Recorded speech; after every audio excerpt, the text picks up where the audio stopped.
नमस्कार dear students and friends. आज हम पढ़ने वाले हैं कक्षा 10 की प्रश्नावली 1.3। देखो, प्रश्नावली को शुरू करने से पहले मैं आपको बेसिक नॉलेज बता देता हूँ। अभाज्य संख्याएं तो वे संख्याएं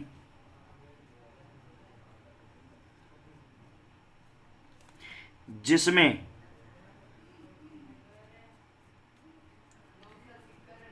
या तो स्वयं का भाग जाए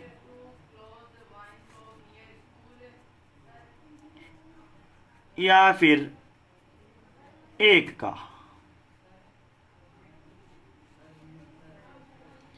यानी जो या तो स्वयं से विभाजित होती हो और या फिर एक से विभाजित होती हो, उसे क्या कहते हैं मन अभाज्य संख्या।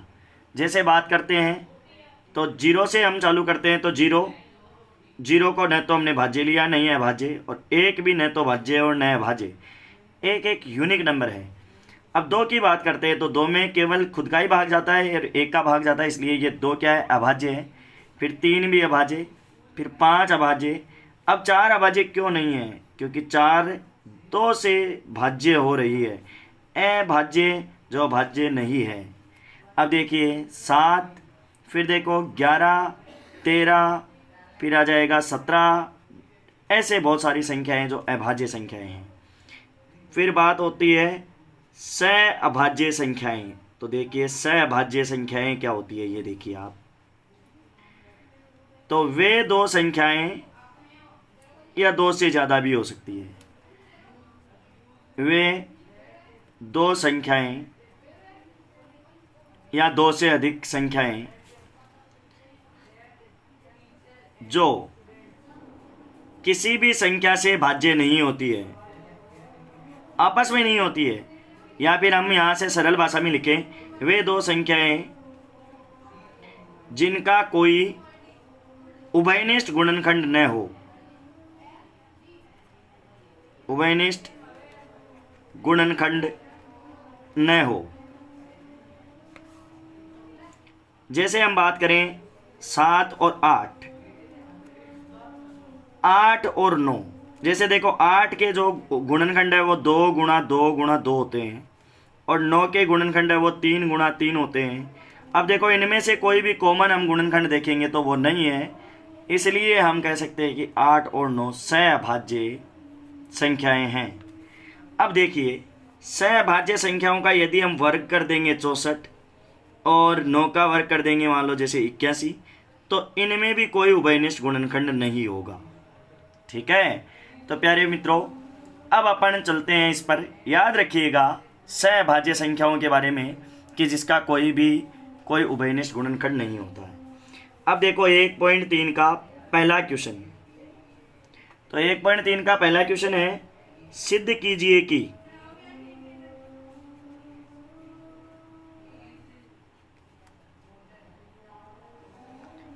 √5 एक अपरिमेय संख्या है।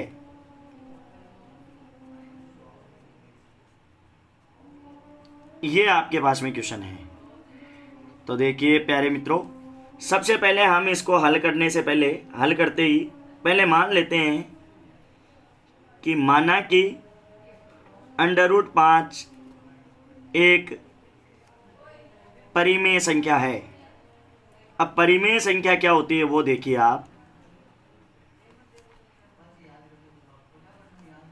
जिसे हम p/q के रूप में लिख सकते हैं। इसलिए √5 बराबर p/q लिख सकते हैं।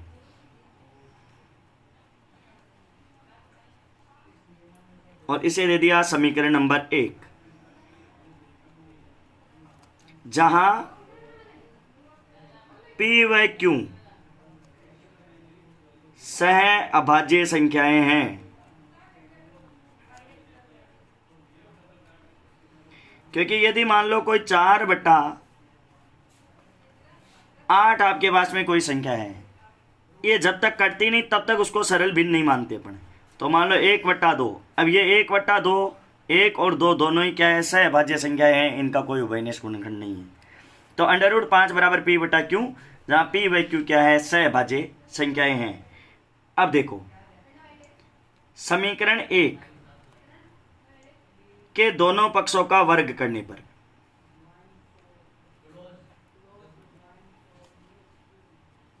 तो देखिए समीकरण 1 के दोनों पक्षों का वर्ग करने पर, तो जैसे ही वर्ग करेंगे √5 का वर्ग बराबर पी स्क्वायर बटे क्यू स्क्वायर आ जाएगा, पी स्क्वायर और क्यू स्क्वायर का वर्ग। तो देखो √5 का वर्ग तो आ गया आपके पास में 5 बराबर आ गया पी स्क्वायर बटा क्यू स्क्वायर। अब देखिए हम जानते हैं कि कोई सहभाज्य संख्याएं हैं तो उनका जो वर्ग होता है वो भी क्या होती है, सहभाज्य संख्याएं।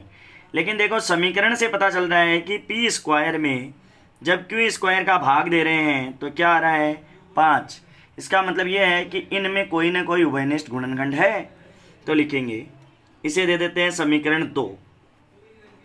लिखेंगे समीकरण 2 से स्पष्ट हो रहा है, समीकरण 2 से स्पष्ट हो रहा है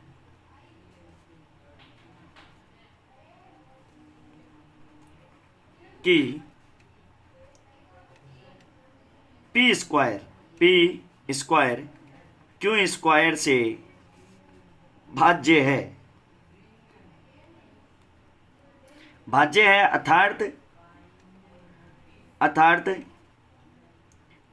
इनमें कोई न कोई क्या है भाई, उभयनिष्ठ गुणनखंड है। लेकिन हम जानते हैं कि सहभाज्य संख्याओं का कोई सहभाज्य संख्याओं का यदि वर्ग भी करेंगे तो वर्ग का भी कोई उभयनिष्ठ गुणनखंड नहीं होगा। तो लिखेंगे हम जानते हैं कि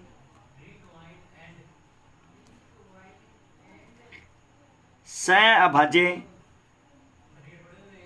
संख्याओं का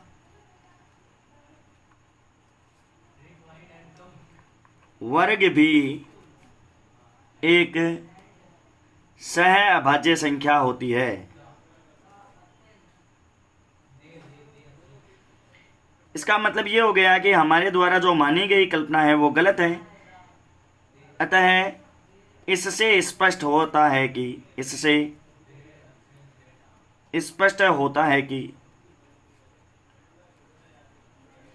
√5 एक अपरिमेय संख्या है। तो प्यारे विद्यार्थियों, ऐसे यदि आपको √2 दे दें तो आप क्या लिखेंगे, √5 की जगह लिख देंगे कि माना कि √2 एक परिमेय संख्या है, इसलिए हम इसे p बटा क्यू के रूप में लिख सकते हैं, जहाँ p और q सहभाज्य संख्याएं हैं। जब हम सहभाज्य संख्याओं का वर्ग भी सहभाज्य संख्या ही प्राप्त होती है तो हम समीकरण 1 का वर्ग करेंगे तो समीकरण 1 से स्पष्ट हो जाएगा कि पी स्क्वायर है वो क्यू स्क्वायर से भाज्य है। इसका मतलब इसका कोई न कोई उभयनिष्ठ गुणनखंड है, और जब कोई न कोई उभयनिष्ठ गुणनखंड है तो हम जानते हैं कि सहभाज्य संख्याओं का वर्ग भी एक सहभाज्य संख्या प्राप्त होती है। अतः इसका कोई उभयनिष्ठ गुणनखंड नहीं होना चाहिए।